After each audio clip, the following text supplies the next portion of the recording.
A'udzu billahi minasyaitonir rajim. Bismillahirrahmanirrahim. Assalamualaikum warahmatullahi wabarakatuh. Waalaikumsalam warahmatullahi wabarakatuh. Alhamdulillahilladzi hadana li hadza wa ma kunna linahtadiya laula an hadana Allah. Wassalatu wassalamu ala sayyidina al-muhtar wa ala alihi wa ashabihi al-ahyar wa ba'du. Fa'lamu ma'asyiral ihwan ja'alanallahu wa iyyakum minaz-zakirina lahu katsira wa minal ladzina la tulhihim amwaluhum wala auladuhum an dzikrillah. Allahumma aftah lana bi futuhil arifin. Allahumma aftah lana bi futuhil arifin. Allahumma aftah lana bi futuhil arifin. Walhamdulillahi rabbil alamin. Yang saya hormati, saya muliakan pengurus TKM Masjid Nurul Iman, para tokoh masyarakat, para mubalik, para asatiz, para hadirin hadirat, Bapak Ibu, hamba-hamba Allah, umat Nabi Muhammad sallallahu alaihi wasallam yang berbahagia. Alhamdulillah, kita masih diperkenankan oleh Allah Subhanahu wa taala menghadiri kegiatan pengajian ba'da subuh ini, yang artinya Allah terus melimpahkan berbagai nikmat karunia-Nya kepada kita, terutama nikmat Islam, nikmat iman, nikmat ihsan, nikmat sehat walafiat, dan nikmat diberikan kita taufik dan hidayahnya. Karena dengan hidayah maka kita dibuat mau untuk melakukan amal soleh. Awalnya dengan sebab ilmu, dari tidak tahu kita menjadi tahu. Maka dengan hidayah Allah, dari tidak mau menjadi mau. Dengan taufik dari Allah, dari tidak mampu menjadi mampu. Maka kita dibuat mau, dibuat mampu untuk hadir pada pengajian ba'da subuh ini. Ini merupakan nikmat yang sangat besar dari Allah Subhanahu wa taala. Jadi harus kita syukuri. Alhamdulillahirabbil alamin. Dan tak lupa salawat serta salam senantiasa kita sampaikan ke hariban junjungan kita baginda Nabi besar Muhammad sallallahu alaihi wasallam beserta keluarganya dan para sahabatnya serta umat beliau sampai dengan hari kiamat kelak nanti. Baik, tanpa berpanjang kalam, mari kita awali pengajian kita. Namun sebelumnya mari kita bacakan suratul Fatihah kepada mu'alif atau penyusun kitab hadis Arba'in An-Nawawi ini, dan juga kepada para guru yang menjadi sanad ijazah, sampainya sanad ijazah kitab hadis Arba'in ini kepada kami. Mudah-mudahan setelah kita bacakan suratul Fatihah ini, maka keberkahannya terlimpah kepada kita sekalian. Ila hadratin Nabi Mustafa Sayyidina Muhammad sallallahu alaihi wasallam, wala hadrati Sultanil Awliya Sayyidi Syekh Muhyiddin Abdul Qadir Al-Jilani qaddasallahu sirah, ila hadrati Sayyidi Ahmad Sahibul Wafatajul Arifin qaddasallahu sirah, bi barakatihim wa karamatihim ala hadhihi niyyah wa kulli niyatin salihah, ila hadrati Imam Abi Zakaria Yahya An-Nawawi radhiyallahu, ila hadrati Abuya Sayyid Muhammad bin Alwi Al-Maliki radhiyallahu, ila hadrati Habib Hasan bin Ahmad Baharun, ila hadrati Habib Novel bin Ahmad Al-Rusli. Syulillahi lahumul Fatihah. Bismillahirrahmanirrahim. Alhamdulillahi rabbil alamin arrahmanir rahim maliki yaumiddin. Iyyaka na'budu wa iyyaka nasta'in ihdinas siratal mustaqim siratal ladzina an'amta 'alaihim ghairil maghdubi 'alaihim waladdallin. Amin. Alhamdulillah. Alhamdulillah, pada pengajian pada subuh ini kita sudah pada hadis Arba'in Nawawi yang ke-7. Itu tentang agama dan nasihat, atau agama adalah nasihat. Mari kita perhatikan, kita simak hadisnya bersama-sama. Bismillahirrahmanirrahim. An Abi Ruqayyah Tamim Ad-Dari radhiyallahu anhu anna Nabiyya sallallahu alaihi wasallam qala ad-dinun nasihah. Qulna liman? Qala lillahi wa li kitabihi wa li rasulihi wa li a'immatil muslimina wa ammatihim. Rawahul Bukhari wa Muslim. Alhamdulillah, ini hadis yang ke-7, termasuk hadis yang paling pendek di dalam hadis Arba'in An-Nawawiyah ini. Kita simak hadisnya dari Abu Ruqayyah Tamim bin Aus Ad-Dari radhiyallahu anhu. Sesungguhnya Rasulullah SAW telah bersabda, agama itu adalah nasihat. Kami bertanya, milik siapa? Beliau bersabda, milik Allah, Rasulnya, para pemimpin umat Islam, dan milik seluruh kaum muslim. Nah, ini ada dua penerjemahan, ya. Pertama, agama adalah nasihat. Kedua, kami menerjemahkan dengan kalimat agama adalah ketulusan, ya. Kalau di sini pertanyaan para sahabatnya milik siapa, di sini adalah untuk siapa. Nanti kenapa kami menggunakan dua penerjemahan seperti ini, ya. Jadi sengaja kami paparkan cara memahami hadis ini dipahami dengan dua cara penerjemahan, ya. Bisa ketika para sahabat bertanya yang milik siapa, bisa juga dengan untuk siapa. Dan juga pengertian kenapa agama adalah nasihat, kenapa agama adalah ketulusan. Nah, sebelumnya kita akan menelusuri tentang riwayat dari periwayatnya Abu Ruqayyah Tamim bin Aus Ad-Dari, ya. Kita kenali dulu siapa periwayat hadis ini. Maka sahabat Abu Ruqayyah Tamim bin Aus Ad-Dari ini, ya, ini nama kunyahnya adalah Abu Ruqayyah. Orang Arab udah biasa itu begitu, Abu Ruqayyah itu nama kunyahnya. Berarti anak perempuannya, anak pertamanya itu perempuan, ya, namanya Ruqayyah. Nah, itu nama Abu Ruqayyah itu namanya julukan. Sedangkan nama dia hanya Tamim, ya, Tamim saja. Aus itu nama bapaknya. Ad-Dari nama qabilahnya. Nah, qabilah itu ya sukunya. Ya, jadi Ad-Dari itu nama sukunya, sebuah suku yang ada di Palestina bagian selatan. Jadi ini orang Palestina, ya, bukan orang Arab. Jadi orang Palestina sebelumnya beragama Nasrani, ya.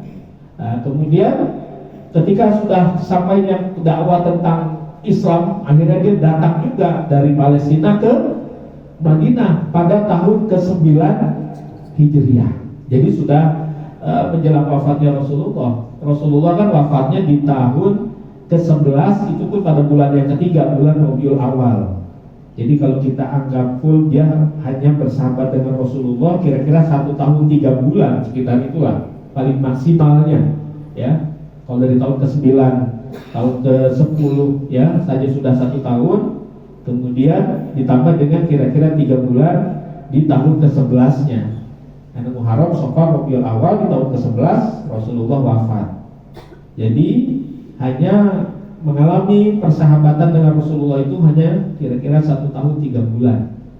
Tapi siapapun, ya, yang sudah bertemu Rasulullah, bahkan walaupun hanya 1 hari saja, tapi terbukti bertemu dengan Rasulullah, tetap dia menjadi sahabat asalkan terpenuhi 3 kriterianya: bertemu Rasulullah, kemudian menerima Islam, sampai akhir hayatnya tetap Islam atau mati dalam keadaan Islam. Maka siapapun yang memenuhi kriteria ini, maka dia menyandang predikat sebagai sahabat, ya. Nah, ini Tamim Ad-Dari. Karena itulah dalam catatan-catatan hadis, nama Tamim ini hanya ada di 18 hadis saja, ya. Dari 1 tahun 3 bulan, karena dia tidak intens mungkin, ya, tidak termasuk yang ahlu sufah.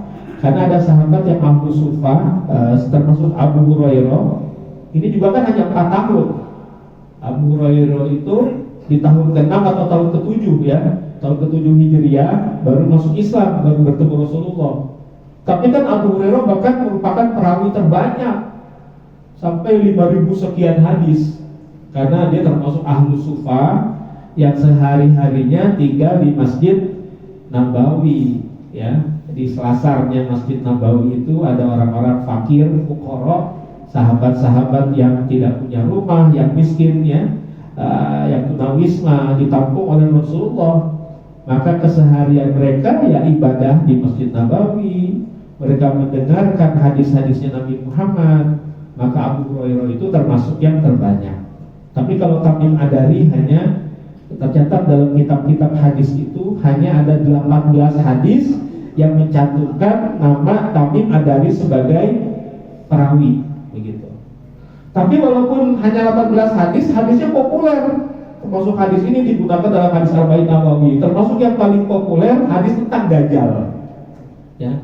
Jadi diriwayatkan ketika dia awalnya ingin menuju ke Mekah itu, dia naik perahu ya dari perairan sekitar Palestina itu, ya terus akhirnya perahunya karam terdampar di sebuah pulau.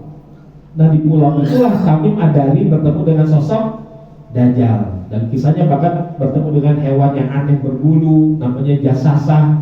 Ternyata jasasa ini bisa bicara, ada dialog.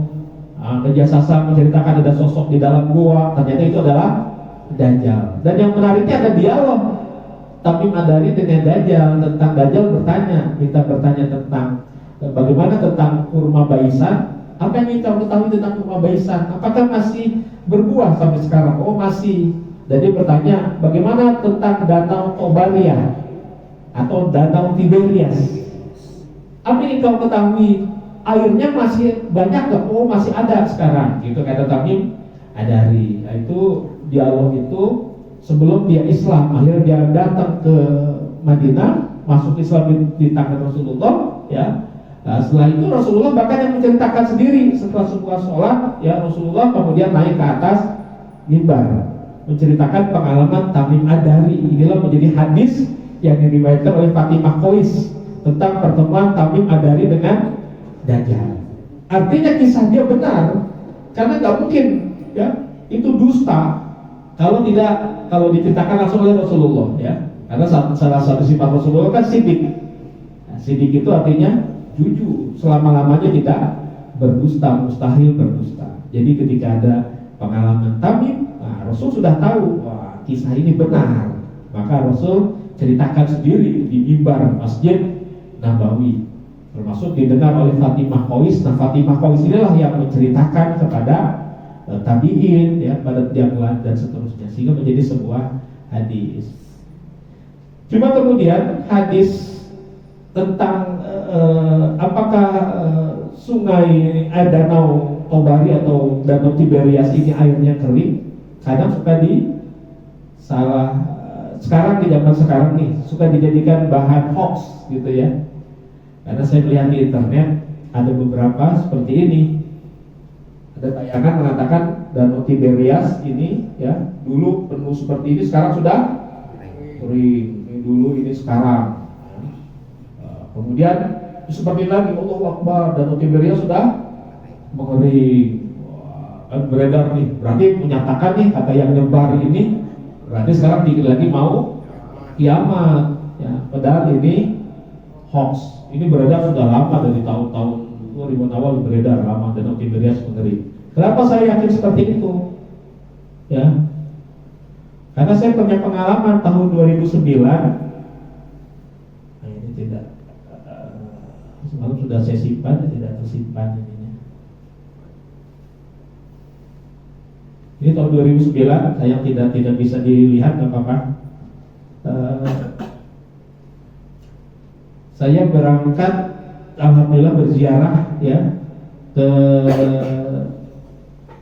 Aqsa dan sempat ke Danau Tiberias.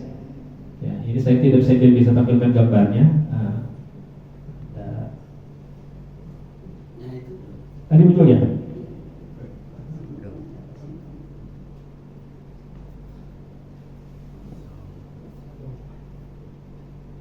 Loncat di ini. Loncatnya enggak muncul. Enggak apa-apa, kita lewat saja. Tadi semalam sudah saya masukkan sisipkan, baru semalam memang. Tapi kadang kalau baru malam dipakai malah suka trouble ininya ya. Semalam sengaja saya sisipkan gambar ini. Sebelumnya tidak disisipkan di sini ya. Ini pengalaman tahun 2019 ya, bahwa saya pernah ziarah ke sini, ternyata danaunya masih berlimpah. Bahkan saya berlayar itu dengan perahu ya di tengah danau Tiberias itu ya, itu. Iya.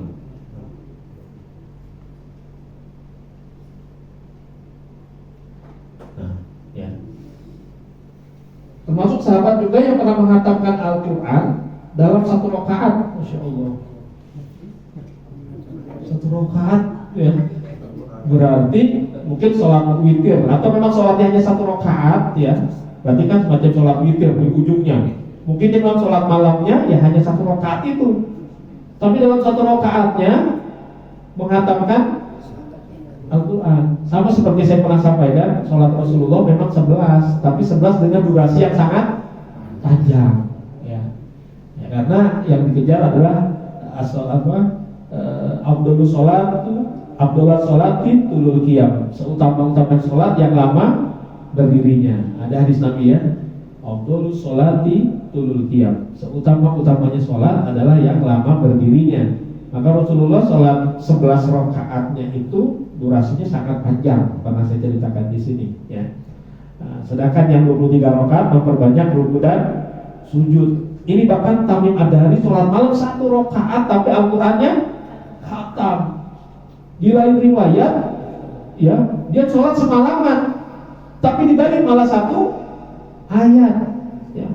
Dia hanya membaca 1 ayat, diulang-ulang ayatnya.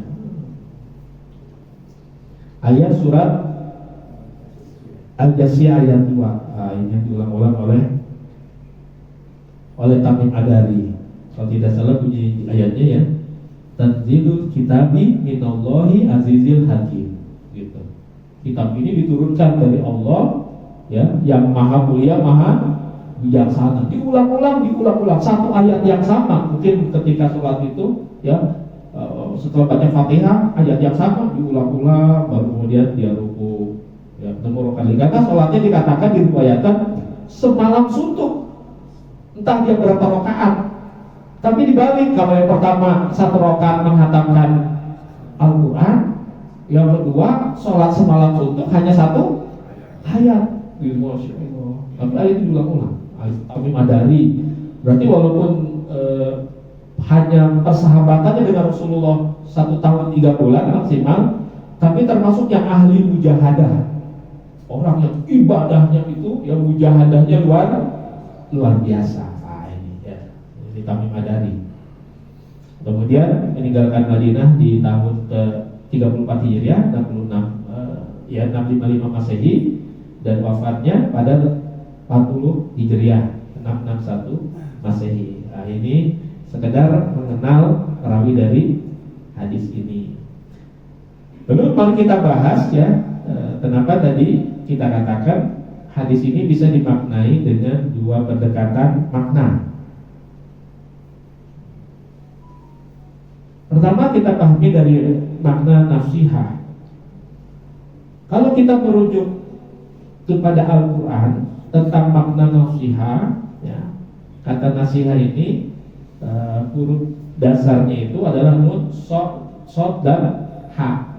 Dalam bahasa Arab kita mengenal ada sulasil mujarrad ya, 3 huruf ya, penyusun dasar sebuah kata, penyusun kata dasar ya.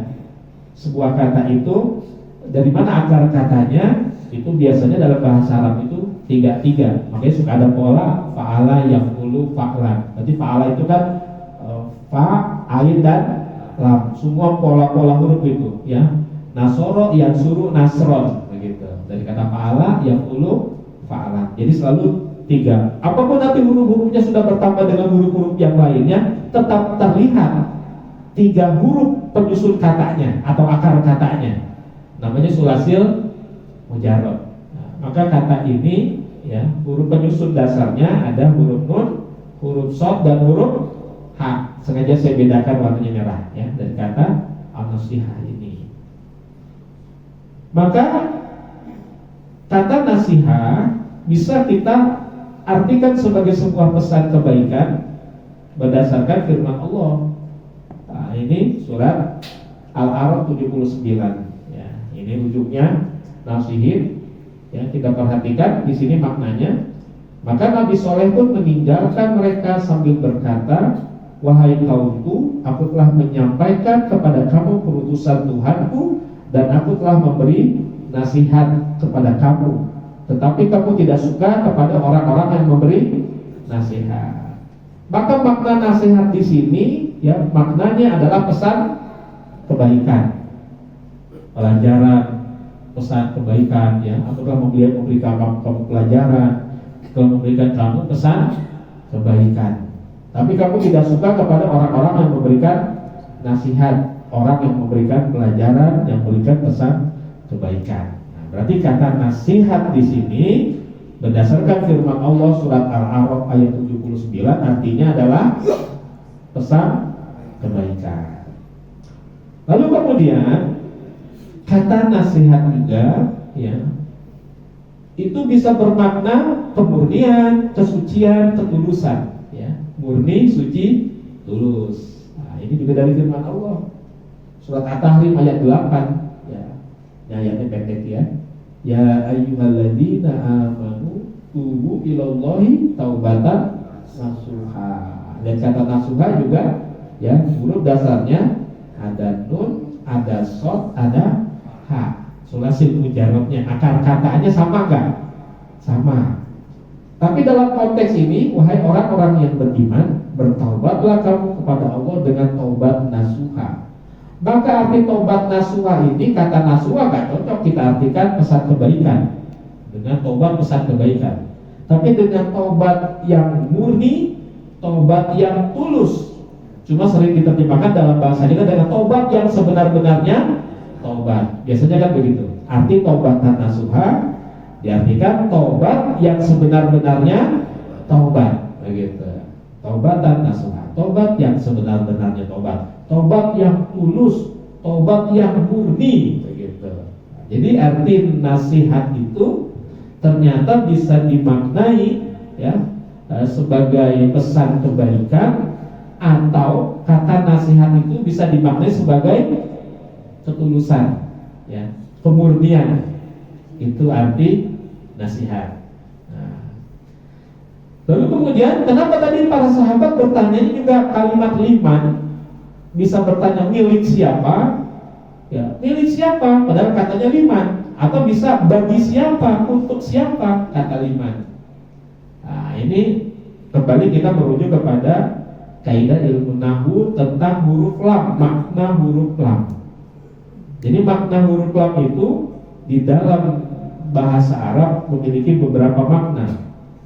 Karena kalau dalam bahasa Arab itu kan ada, ya, disebut sebagai kalam itu, ya, ada yang dimaksudnya termasuk huruf bermakna. Sekedar huruf lam, sekedar huruf mim dan nun, jadi mim, ya, ain dan lam, ala, itu disebutnya huruf, ya.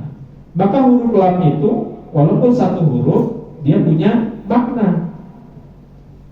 Dan ada lam itu dia disebut sebagai lam lil mil, yang artinya lam untuk menunjukkan arti milik. Lalu lam kai, lam ta'lil, dan lam taukid. Nah, lam lil mil artinya memang milik. Lalu contohnya lahu ma fis samawati, maka miliknya lah, milik Allah apa-apa yang ada di langit, ya, misalnya fis samawati wal ardh. Kata alhamdulillah bisa bermakna segala puji milik Allah. Kata li di sini berarti adalah milik. Tapi lam juga bisa lam kai, artinya untuk atau bagi. Nah, contohnya uhrijat linnas, ya, maka keluar bagi manusia. Atau alhamdulillah segala puji bagi Allah. Jadi pujian itu, alhamdulillah itu bisa bermakna alhamdulillah segala puji milik Allah, bisa alhamdulillah segala puji bagi Allah. Nah, cuma ketika kalau kita lagi dipuji sama orang, kita dalam diri kita ketika mulut mengucapkan alhamdulillah, maka yang lebih tepat itu maknanya segala puji milik Allah, agar kita gak GR. Begitu. Jadi orang bilang, oh itu hebat nih. Oh pokoknya kita melakukan sesuatu, orang takjub nih, kita dipuji. Maka kita nyatakan alhamdulillah, segala puji milik Allah. Yang hebat itu Allah. Kita misalnya kelihatan nih, menyelesaikan sesuatu pintar banget, cerdas banget. Teman kita takjub cepet banget, sedangkan dia dari tadi ngotrek-ngotrek gak ketemu, misalnya matematika gitu ya. Oh, ente pintar banget, dipuji. Alhamdulillah, segala puji milik yang maha cerdas itu Allah gitu. Jadi kita ketika dipuji sama orang mengucapkan alhamdulillah, kalimatnya memang alhamdulillah, tapi makna di dalam diri kita kalimat tersebut maknanya segala puji milik Allah. Kalau segala puji bagi Allah, seolah-olah kita paling senang dipuji, terus masih ada GR-nya nih. Lalu kita juga memuji Allah. Tapi kalau segala puji milik Allah, bahkan pujian tadi kita nolkan, ya, agar kita tadi tidak nanti jangan sampai terjerat, sampai sombong, ya, sampai merasa apa ya, pokoknya bangga diri. Ini, jadi lam itu bisa lam milik artinya milik, ya bisa lam lincai, bisa juga lam taklil artinya karena. Jadi kalau kita sholat kan atau niat ibadah apapun ujungnya lillahi ta'ala. Ini ujung li di sininya ya, arti lillahi itu maka artinya karena Allah. Jadi kita ibadah itu bukan untuk Allah. Allah gak perlu dengan ibadah kita. Emang kalau kita melakukan sholat tahajud baca Quran nih, atau ibadah yang pol, itu Allah butuh ibadah kita? Enggak, Bu. Walaupun kita dalam ibadah kita sudah sepenuhnya melaksanakan semua syarat dan rukunnya, ya, kelihatannya sempurna ibadah kita. Sesempurna apapun ibadah kita, Allah nggak butuh ibadah kita. Yang butuh kita sendiri. Ketika kita benar-benar ya berhati-hati dalam ibadah, kita tuntaskan semua syarat dan rukunnya.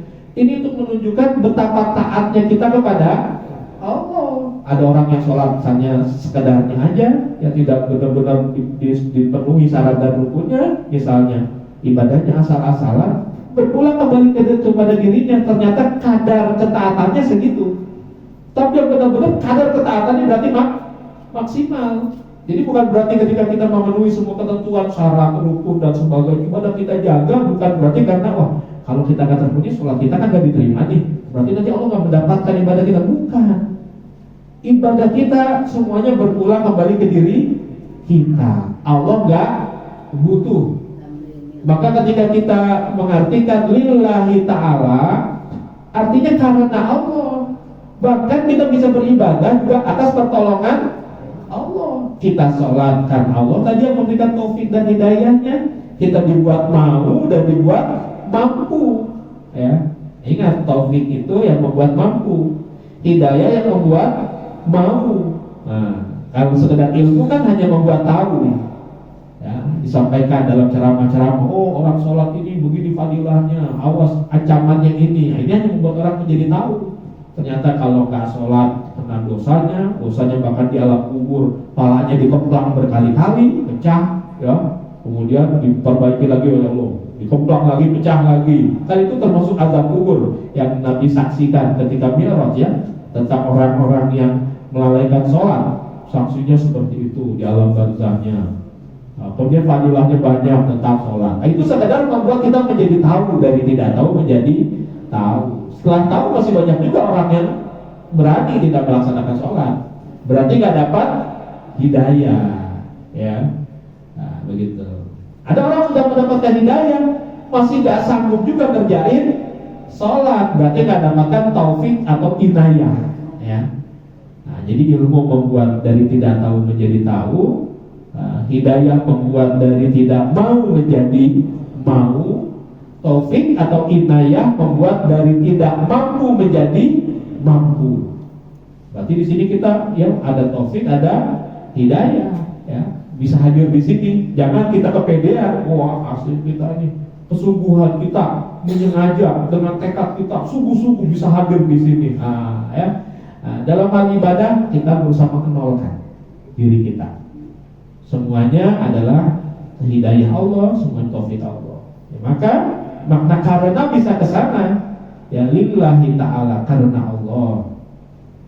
Kemudian dalam taukid, ya, berarti sungguh pasti, sumpah. Ya, seperti ini ucapan iblis ketika berjanji. Fa bi izzatika, demi kemuliaan-Mu ya Allah, la ughwiyannahum ajma'in, sungguh akan aku sesatkan mereka semua. Nah, ini ada lam alif, dibacanya pendek, tidak la, tapi la ughwiyannahum. Ketika dibaca la panjang, dia bermakna tidak atau jangan, ya, tergantung konteks kalimatnya. La, gitu. Tapi kalau dibaca pendek, la ughwiyannahum, sungguh, berarti lam di situ maknanya sungguh, namanya lam taukid, menunjukkan sumpah, menunjukkan kesungguhan. Nah, ini kan ya ada kalimat pernyataan iblis, la ughwiyannahum ajma'in, sungguh akan aku sesatkan mereka semua. Jadi lam di situ bermakna lam taukid, wala saufa, ya sungguh akan, ya jadi gitu, sungguh akan, wala saufa. Ladinya pendek, jangan dibaca panjang. Nah, ini tentang makna-makna lam. Terkait dengan hadis tadi, ya, tadi Rasul mengatakan ad-dinu nasiha, agama adalah nasihat. Ad-dinu nasiha, ad-dinu nasiha, agama adalah nasihat. Maka makna yang pertama, agama adalah pesan kebaikan. Maka sahabat tanya, liman. Nah, di sini arti limannya milik siapa? Agama adalah pesan kebaikan, agama adalah nasihat. Iman milik siapa? Ya milik Allah, milik Allah, milik Rasulnya, milik pemimpin kaum muslimin dan seluruh kaum muslimin. Ini cocok nih. Kalau milik Allah artinya Allah berarti dengan agama ini menurunkan kepada kita, artinya Allah memberikan nasihat kepada kita melalui ajaran-ajaran agama, melalui wahyu yang telah diturunkan. Jadi gak cocok kalau diartikan untuk siapa? Agama adalah untuk siapa? Untuk Allah. Masa Allah dinasihatin? Nah begitu ya. Kenapa saya artikan ketika dimaknai agama adalah pesan kebaikan, maka kata liman jangan diartikan untuk siapa? Untuk siapa? Untuk Allah. Ini aneh lah, kok Allah dinasihatin? Tapi kalau milik siapa? Justru Allah pemilik ya agama. Dengan sebab ini maka Allah sampaikan kepada kita untuk menjadi nasihat buat kita, ya agar kita berjalan di muka bumi ini, ya menjalani kehidupan sesuai dengan panduan ketentuan Allah sebagai sang pencipta. Kadang produk-produk pabrik saja ada buku panduannya. Nah, kita beli TV ada buku panduannya nggak? Ada.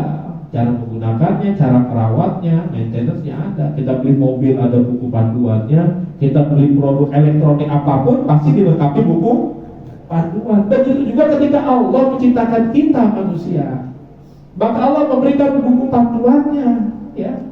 Bagaimana operasionalnya kita menjalani kehidupan di dunia. Nah, itu ya, dengan menurunkan wahyunya Al-Quran, akhirnya berubah menjadi agama Islam. Ini merupakan panduan cara hidup kita di dunia. Berarti ini adalah nasihat yang Allah berikan kepada kita, karena Allah adalah sang pemilik agama, sang pemilik nasihat. Allah memberikan pesan-pesan kebaikan kepada kita. Nah ini ya, jadi agama adalah nasihat milik siapa? Milik Allah, milik Rasulullah. Makanya Rasulullah kemudian menjadi penjelas hal-hal yang Allah wahyukan, Allah perintahkan, ya. Maka Rasulullah yang kemudian yang menjabarkannya, Rasulullah yang menjelaskannya, Rasulullah yang mencontohkannya, mempraktekannya, sehingga menjadi uswah dan teladan bagi kita semua. Maka Rasulullah adalah pemilik nasihat, ya, untuk disampaikan kepada kita. Termasuk para pemimpin kaum muslimin, ya, itu juga mempunyai nasihat kepada yang dipimpinnya, kepada rakyatnya. Itu mengapa kan kita sejak awal kalau milih pemimpin harus selektif, ya. Jangan menganggap urusan milih pemimpin hanya urusan duniawi aja, enggak. Di dalam Islam itu kita bukan agama sekuler yang memisahkan urusan dunia dengan urusan akhirat, ya. Kita adalah, ya, bahkan satu-satunya dikatakan oleh seorang tokoh, ya, seorang filosof mengatakan bahwa semua yang disebut agama-agama di dunia itu sebenarnya tidak disebut agama, tapi hanya way of life, jalan hidup. Tapi yang benar-benar religion itu hanya Islam, satu-satunya di dunia ini yang disebut agama hanya Islam. Karena apa? Islam itu detail. Semua aturan hidup kita, termasuk aturan-aturan politik saja diatur nggak? Ada semua di Islam. Agama yang lain kan enggak. Urusannya hanya bagaimana hubungan seorang manusia dengan Tuhannya. Hanya ritual-ritual. Semua agama di muka bumi. Makanya saya lupa ada seorang tokoh ya, filosof yang mengatakan ya, dia bukan orang Indonesia, bahwa semua agama di muka bumi ini ya disebut agama, tapi sebenarnya bukan agama, hanya way of life katanya, jalan hidup saja. Satu-satunya agama di muka bumi di dunia ini hanya Islam, karena Islam dengan segala aturan yang lengkap, yang kafah. Itu religion itu begitu, ya, tidak memisahkan antara urusan ritualnya, urusan sosialnya, ya, urusan macam-macamnya itu, ya, semuanya menjadi satu, tidak dipisah. Maka urusan memilih pemimpin kaum itu jangan dianggap hanya urusan dunia. Dalam Islam itu enggak semua bertanggung karena ternyata nanti ya pemimpin ini juga termasuk yang akan membawa kita, karena dia juga punya hak memberikan tadi nasihat, pesan-pesan kebaikan. Bagaimana dia bisa menyampaikan pesan-pesan kebaikan kalau dia bukan orang baik, bahkan dia bukan ya hamba Allah Subhanahu wa taala dalam arti tidak beragama Islam seperti itu. Maka termasuk seluruh kaum muslimin pun punya nasihat. Maka setiap sesama kita berhak saling memberikan nasihat. Bahkan orang yang saling menasihati termasuk orang yang selamat dari kerugian waktu. Wal asri, semua orang dalam kerugian. Dan demi masa, ya wal asri innal insana lafi khusri. Demi masa, demi waktu, bahwa setiap orang, setiap insan itu ya itu dalam kerugian, kecuali yang beriman, beramal soleh, dan saling nasihat menasihati. Watawassaw bil haqqi watawassaw bis sabr. Nasihati menasihati dalam ya menepati kebenaran, juga menetapi kesabaran. Berarti sesama kita ketika saling nasihat menasihati termasuk orang yang selamat dari kerugian terhadap waktu. Kenapa? Karena nasihat yang disampaikan, sebuah informasi, pengetahuan, ilmu itu akan terus bergulir. Kita menyampaikan sebuah pesan kebaikan dan orang melakukan sebuah pesan kebaikan. Orangnya melakukan pesan kita, padahal ketika dia melakukan, kita lagi apa? Lagi tidur nih. Nah, kita dapat nggak aliran pahalanya? Dapat. Makanya tadi selamat dari kerugian waktu. Karena ketika kita menyampaikan pesan kebaikannya dilakukan oleh orang itu, padahal kita yang memberikan pesannya, ya bahkan tidak sedang beramal soleh, lagi tidur. Kebagian nggak? Kebagian. Maka dikatakan tadi orang yang saling nasihat menasihati itu selamat dari kerugian terhadap waktu. Karena ilmu itu bisa juga sama seperti sodako. Ilmu nafi'at, ilmu yang bermanfaat, sama seperti sodako jariyah, sodako yang terus mengalir. Bahkan kalau orang ini mengajarkan lagi kepada anaknya, kepada cucunya, kita udah meninggal nih, alirannya sampai nggak? Sampai. Ilmu yang bermanfaat sama dengan sodako jariyah kedudukannya. Begitu. Jadi kan itu selama kitanya bahkan udah gak ngamalin, udah meninggal, aliran pahalanya tetap sampai. Itu mengatakan makanya tadi ya, kenapa orang-orang yang saling nasihat menasehati, orang yang saling memberikan pesan kebaikan itu ya, itu selamat dari kerugian waktu. Ya, karena bahkan tadi dia mendapatkan namanya pasif pahala. Kalau kita kenal cuma pasif income nih, orang ikut apa, ikut MLM, ikut apa, ya, atau kerja di sebuah perusahaan, akhirnya dia sudah mendapatkan mempunyai sebuah sistem, orangnya nggak ngapa-ngapain nih, tapi income-nya terus masuk, namanya pasif income. Dan yang nggak umum dalam istilah kita pasif pahala. Nah tadi pasif pahala itu biasanya orang-orang yang dai, yang dakwah, para kiai. Kenapa kiai keberkahannya susah di kita tadi ini? Kalau dalam urusan amalnya mungkin sama aja.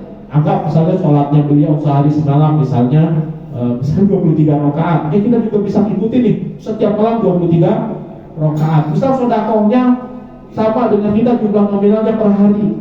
Tapi yang namanya kiai itu kan punya murid di pesantren, udah berapa kali angkatan. Di antara santrinya nanti ada jadi kiai juga kan? Jadi kiai juga, jadi dai, jadi mubalik. Ya mereka juga mencetak orang lagi. Maka kemudian ilmu yang disampaikan Pak Kiai ini terus bergulir nggak? Itulah keberkahan yang susah ditandingi kita terhadap kenapa Kiai itu kadang doanya ijabah, keberkahannya berlimpah. Ternyata gak semata-mata dari ibadah ritualnya, karena dia sudah mendidik orang sedemikian rupa, hasil didikannya jadi. Masya Allah, itulah membuat alirannya terus. Orang yang meninggal alirannya terus ngalir ke beliaunya. Itu menyebabkan keberkahannya berlimpah-limpah. Itu mengapa kok? Kenapa kan doa seorang kiai itu ijabah? Jadi gak semata-mata karena ibadah ritual, tapi yang belum tepat karena hasil berdidiknya tadi, ya, menyampaikan pesan-pesan kebaikan. Gitu, ya. Jadi pesan kebaikan ini milik setiap orang. Semua orang boleh memberikan pesan kebaikan. Gak harus orang yang lebih tinggi kepada yang lebih rendah. Yang lebih rendah aja bisa memberikan pesan. Dan ada contohnya ya, walaupun gak semata-mata memang sengaja untuk memberi nasihat. Ada sebuah kisah yang bisa membuat teladan buat kita. Ini kisah Tuan Syekh Abdul Qadir Al-Jailani ketika bertemu dengan seorang pemabuk. Saya pernah ceritakan di sini ya? Belum ya? Nah, jadi begini. Suatu saat Tuan Syekh Abdul Qadir Jailani sedang berjalan dengan para murid-muridnya. Nah, kemudian bertemulah dengan seorang pemuda pemabuk. Pemuda pemabuk ini dengan spontan ngasih salam kepada Tuan Syekh. Assalamualaikum ya Abdul Qadir. Assalamualaikum hai Abdul Qadir. Ini murid-muridnya gregetan nih. Ini pemuda pemabuk, enak banget, seenaknya aja nih manggil guru. Kita namanya aja. Kita aja manggil wahai Syekh, Syekhuna ya, wahai Syekh kami, Ustazuna, wahai Ustaz kami, ya Sayyidi, wahai pengayom kami. Ada panggilan-panggilan penghormatan. Ya Sayyid, wahai Tuan. Ini dia hanya mengucapkan Assalamualaikum ya Abdul Qadir. Yang disapa dengan kurang hormat lah, karena kapasitasnya sebagai seorang ulama besar yang bahkan punya predikat Sultanul Aulia, pemimpinnya para wali. Tuan saya malah dengan sikap santun ya, dengan hormat mendatangi pemuda tadi dan menjawab salamnya. Waalaikumsalam warahmatullahi wabarakatuh. Ada apa wahai pemuda? Dan pemuda pemabuk ini kembali bertanya sambil mabuk ya Abdul Qadir, hal Allah Qadir. Hai Abdul Qadir, apakah Allah berkuasa? Pertanyaannya hanya segitu saja. Dan Tuan Syekh menjawab, na'am, ya Allah berkuasa. Kembali dia bertanya, ya Abdul Qadir, hal Allah Qadir. Hai Abdul Qadir, apakah Allah berkuasa? Na'am, iya Allah berkuasa. Lalu dia 3 kali nanya lagi, ya Abdul Qadir, hal Allah Qadir. Hai Abdul Qadir, apakah Allah berkuasa? Untuk pertanyaan ketiga, Tuan Syekh gak berani jawab. Tiba-tiba tubuhnya bergetar hebat, beliau gemetar. Lalu air matanya bercucuran. Lalu kemudian Tuan Syekh Tuan Syekh Abdul Qadir langsung bersujud menghadap ke arah kiblat, mohon ampun kepada Allah, istighfar berulang-ulang, menangis.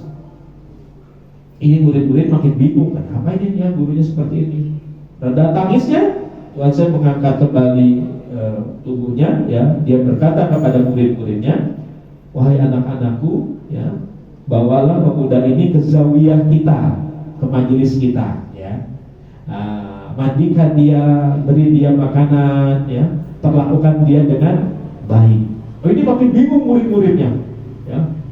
Tuan Syekh mau perlakukan seperti itu. Ini kenapa guru kita seperti itu? Ya, ditanya dengan pertanyaan yang sama, 2 pertanyaan dijawab, pertanyaan yang ketiga tidak dijawab, bahkan membuat Tuan Syekh seperti itu, menangis, terlihat begitu takutnya kepada Allah. Lalu akhirnya ada murid yang memberanikan diri bertanya, wahai Syekh, kenapa kau sampai seperti ini Syekh? Ada apa sebenarnya Syekh?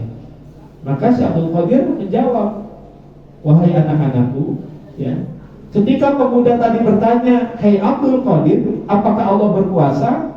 Maka di dalam sirku, di dalam batinku, makna pertanyaannya adalah, hai Abdul Qadir, apakah Allah berkuasa menjadikan aku yang pemabuk, yang pelaku maksiat ini, detik ini juga menjadi orang yang bertobat kepada Allah?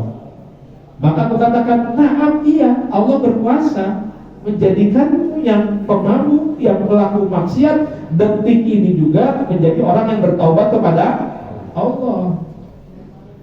Adapun pertanyaan kedua ketika dia berkatakan, ya, hai Abdul Qadir, apakah Allah berkuasa?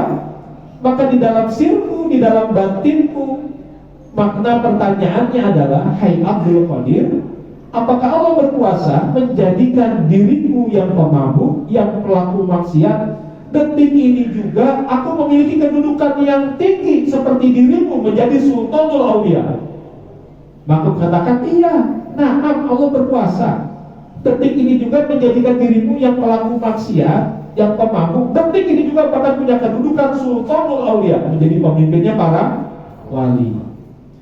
Adapun pertanyaan yang ketiga, aku gak berani jawab. Karena ketika dia bertanya, hai Abdul Qadir, apakah Allah berkuasa?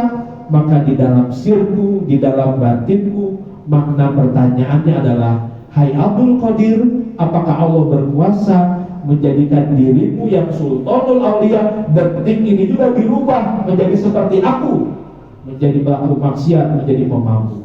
Aku gak berani jawab. Masya Allah. Jadi kisah ini, ya, ini punya hikmahnya tentu banyak. Bisa tentang ketawaduan, tentang kebeningan hati, bisa juga tentang hikmah menerima nasihat dari siapapun, begitu. Jadi nasihat itu ternyata bisa diambil. Bahkan Tuhan saya mengambil tadi dari seorang pelaku maksiat. Jadi benarlah hadis Nabi bahwa nasihat itu milik semua kaum muslimin siapapun. Ternyata walaupun dia pelaku maksiat, masih bisa diambil nasihatnya. Tapi tentu ini kisah khusus kepada orang yang punya kebeningan hati. Kan dia tanyanya cuma apakah Allah berkuasa. Cuma tadi kata kebeningan hatinya, maknanya itu menjadi tadi sesuai dengan batinnya Tuan Syekh Abdul Qadir Al-Jilani. Cuma kembali menguatkan bahwa nasihat itu milik seluruh kaum muslimin. Siapapun bisa memberikan pesan kebaikan. Maka kita jangan merasa sombong kalau ada dapat nasihat dari orang yang di bawah kita, apakah dari orang secara ilmunya lebih rendah dari kita, atau umurnya lebih rendah dari kita, dari yang lebih muda, dari anak-anak, ya. Ingat, siapapun bisa menjadi penyampai pesan kebaikan. Lalu makna yang berikutnya, agama adalah nasihat, agama adalah ketulusan. Untuk siapa? Nah, untuk Allah, untuk Rasulullah, untuk pemimpin kaum muslimin. Nah, kalau ini dibalik, ya, bahwa kita yang mengaturkan. Kalau agama milik nasihat, pemilik nasihatnya Allah, Rasulullah, pemimpin kaum muslimin. Seluruh kaum muslimin itu memberikan kepada kita. Kalau arti nasihatnya pesan kebaikan. Tapi kalau arti nasihatnya adalah ketulusan, kita yang memberikan ketulusan kita dalam beragama kepada Allah. Dengan apa? Memenuhi hak-hak Allah. Kita beriman kepada Allah, kita tidak menyekutukan Allah, kita melaksanakan perintah Allah, kita menjauhi larangan Allah. Bagian daripada ketulusan kita dalam beragama. Kepada Rasulullah kita memberikan ketulusan. Ketulusan dalam apa? Kita menjadi umatnya, melaksanakan sunnah-sunnahnya, ya. Kita meyakini tidak ada lagi Nabi setelah Nabi Muhammad, kalau begitu. Ya, jadi kita, kalau maknanya agama adalah ketulusan. Nah, kalau tadi agama adalah pesan kebaikan, berarti ya dari Allah, dari Rasulullah, dari pemimpin kaum muslimin, dari semua kaum muslimin untuk kita. Ya, jadi makna memahami hadisnya begitu. Tergantung dari makna nasihat dan dari makna iman. Nah, sampai sini sudah saya paparkan hadisnya. Kalau ada pertanyaan atau ada diskusi, silakan beberapa menit. Mudah-mudahan bisa menambah pengetahuan kita. Ya. Silakan kalau ada. Cukup ya, baik. Nah, ini sudah kami paparkan hadis yang ketujuh. Hadisnya memang sangat pendek, tapi insya Allah tadi ya bahwa hadis Nabi itu yang sependek-pendeknya, sesingkat-singkatnya, semuanya tetap bisa mengandung hikmah dan pelajaran buat kita sekalian. Mudah-mudahan bermanfaat. Nah, jadi ini saja ya kajian yang bisa kami sampaikan. Mudah-mudahan ada manfaatnya. Ya, terima kasih atas segala perhatiannya. Mohon maaf atas segala kekurangannya. Wallahi tawakkalna wa ilaihil masir. Wassalamualaikum warahmatullahi wabarakatuh. Waalaikumsalam